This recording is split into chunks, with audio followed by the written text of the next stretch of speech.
Intermittent fasting is a tool that has helped me to improve my health in several different ways, and I know that it has helped a lot of other people too. But of course, it's not for everyone, and that's okay. We are all different. However, if it is something that you have been thinking about trying, or you're curious about it, you might have bumped up against one of the many myths out there about intermittent fasting, and it might have left you feeling confused or maybe even nervous about trying it.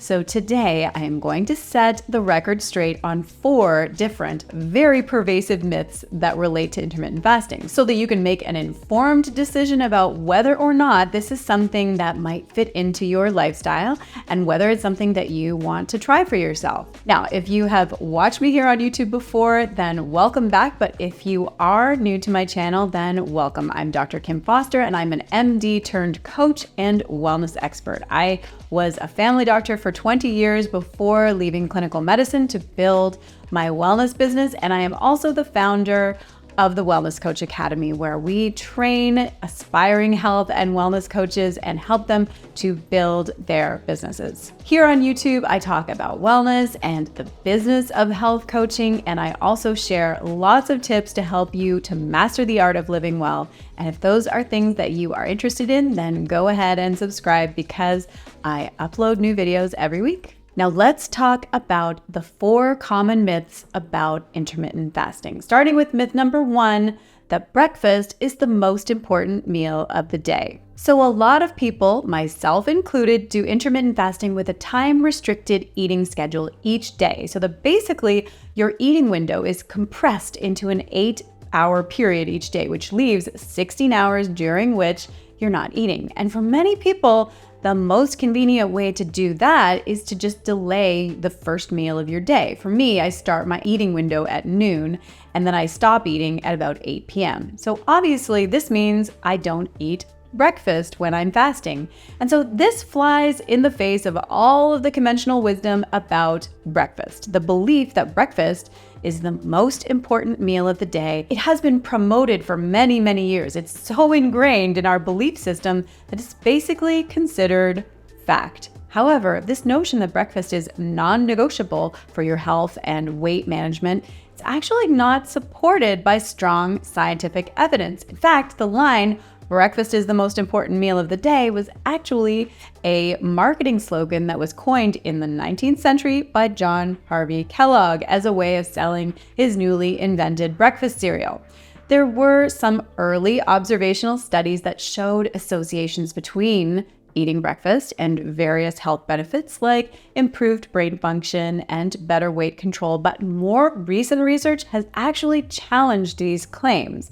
A review published in the British Medical Journal in 2019 analyzed 13 randomized controlled trials and found no significant differences in body weight between those who ate breakfast and those who skipped it. Another systematic review and meta-analysis, which was published in the American Journal of Clinical Nutrition in 2019, also found no strong evidence to support the idea that skipping breakfast leads to weight gain or negatively impacts your metabolism. So let's put this piece of dogma to rest, shall we? As with everything, we are all different. And yes, some people feel more energized and mentally focused after eating breakfast, but other people may not really have much of an appetite in the morning and find it more natural to skip breakfast. Ultimately, it comes down to personal preference and to really just listening to your body. The bottom line here is that I don't want you to be afraid of trying intermittent fasting because of the belief that you absolutely have to eat breakfast every day. Okay, so let's move on to myth number 2, which is that fasting slows down your metabolism. So this myth likely stems from the idea that skipping meals or just going for prolonged periods without eating is going to cause your body to go into starvation mode. And that will lead to a decrease in your metabolism and make it just completely impossible for you to lose any weight. But this idea is actually not supported by scientific evidence. In fact, several studies have shown that intermittent fasting can have a positive impact on your metabolism. During fasting periods, your body switches from using glucose as its primary fuel source to burning stored fat for energy, which is exactly what you want it to do.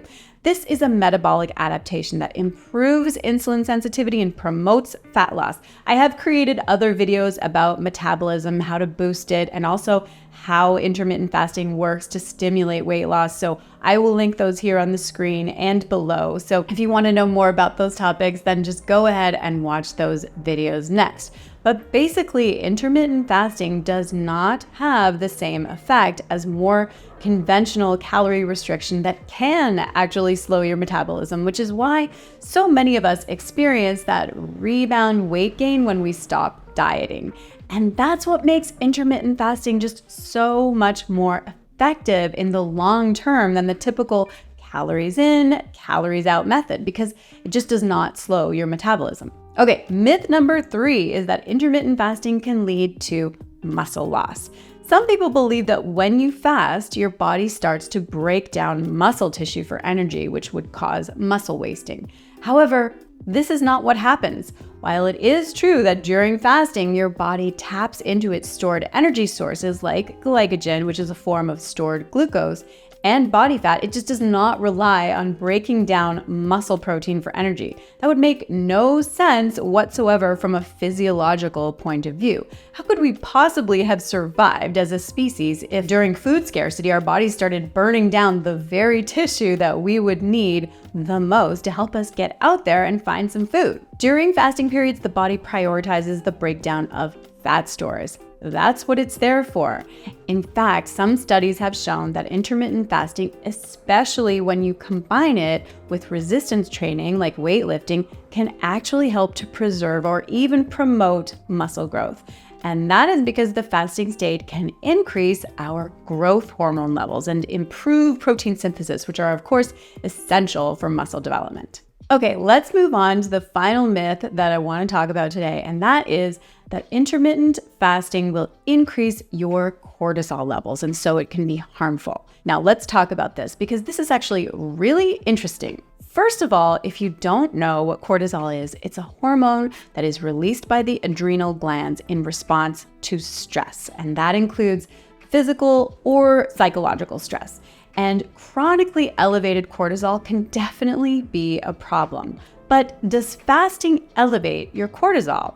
Well, there is some partial truth to this one because fasting may temporarily increase cortisol levels, especially during the initial adaptation period when you're getting started with it.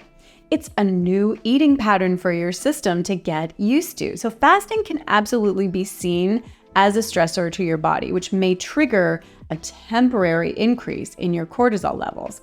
However, it's important to note that this increase in cortisol, it's generally within a normal range and is not necessarily harmful. In fact, moderate fluctuations of cortisol levels are a normal part of your body's circadian rhythm, which is something that I have talked about on this channel before. And this is a really important mechanism for regulating various processes in your body. What's more, intermittent fasting has been shown to have some potential benefits in regulating your cortisol levels over the long term. Some studies suggest that intermittent fasting can improve the body's stress response by increasing resilience to stress and reducing overall cortisol levels. But here's how I handle this issue for myself. If I am going through a particularly stressful period for whatever reason, which means that my cortisol level is probably already high, I often just take a break from fasting. For example, I recently relocated here to London, and during that transition, dealing with the jet lag and getting organized in our new location and all of that stuff, I didn't do my usual intermittent fasting. And then once we were settled and I felt like my feet were under me, that's when I went back to it. So at this point, I also want to say that although intermittent fasting is generally considered safe for most healthy people, it may not be suitable for everyone. And so it's really important to do a couple of things. Make sure that you talk to your own doctor first before making any major changes, but also make sure you listen to your body and monitor your well-being and make sure that any changes that you make are aligned with your individual needs and goals. Okay, that brings us to the end of my 4 common myths about intermittent fasting. Your very next step is to download the free checklist that I put together to help you to get started with intermittent fasting. Just go ahead and use the link that is below in the description box. As always, I'd love to hear from you. Which of those myths has stopped you from trying intermittent fasting, and how do you feel about it now? Let me know in the comments below. Okay, that's a wrap for this video. Take care, have a wonderful day, and I will see you again very soon.